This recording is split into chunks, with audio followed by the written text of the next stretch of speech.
ఆచారకాండ ఎందుకు వచ్చిందంటే ఇవన్నీ కూడా అఘమర్షణ స్నానం అన్నాడు.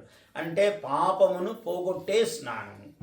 ఏమయ్యా మామూలు స్నానం పాపమును పోగొట్టదా అంటే ఇది శరీర మాలిన్యమును పోగొడుతుంది మామూలు స్నానం. కానీ మంత్ర స్నానము పాపమును పోగొడుతుంది. అందుకనే మనకు స్నానము దానము చాలా ముఖ్యమైన ప్రక్రియలు. ఏ పండుగ వచ్చినా స్నానము, వాడు తెల్లవారుజామునే సూర్యోదయాత్ పూర్వమని నిద్ర లేచి స్నానము తలంటి అని అన్నీ చెప్తాడు వాడు. ఇది ప్రతి పండుగకు ఉంటుంది.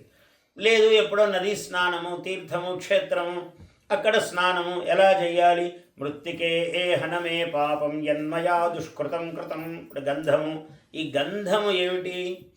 మనం గంధం చూసుకుంటున్నాం. ఈ గంధము నిజంగా మట్టే గంధం. తత్ర గంధవతి పృథివీ అన్నాడు. భూమికి వాసన లక్షణం. మీరు చూడండి, ఎటువంటి ఏమిదైనా మట్టి శరీరానికి పూసుకుంటే దానితో శుభ్రమైనట్లుగా ఏ సోపు ఏది చేయలేదు. దానంత గొప్ప ఏది కాదు. అంటే అక్కడున్న మట్టి తీసుకొని కొంచెం ఇట్లా పైన తీసి ఆ లోపలి మట్టి ఇట్లా తీసుకొని అది ముఖానికి కానీ శరీరానికి కానీ రాసుకున్నామంటే దానికన్నా గొప్ప సోపు ఎవరు కనిపెట్టలే ఇంతవరకు, వచ్చే వీల్లేదు. అదే సుగంధం. అందుకని మట్టికి అంత గొప్పతనం చెప్పాడు. మృత్తికే హనమే పాపం యన్మయా దుష్కృతం కృతం. నేను ఏవైనా పాపాలు చేసుంటే ఓ మట్టి నువ్వు పోగొట్టు.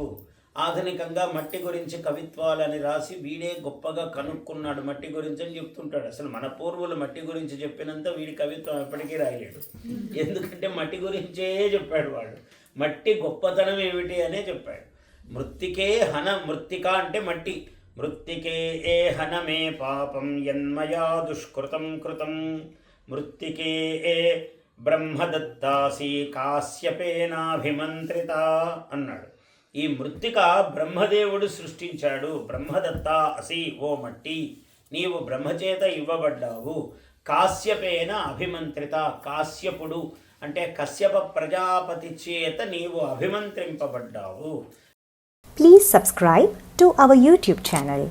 Like and share this video.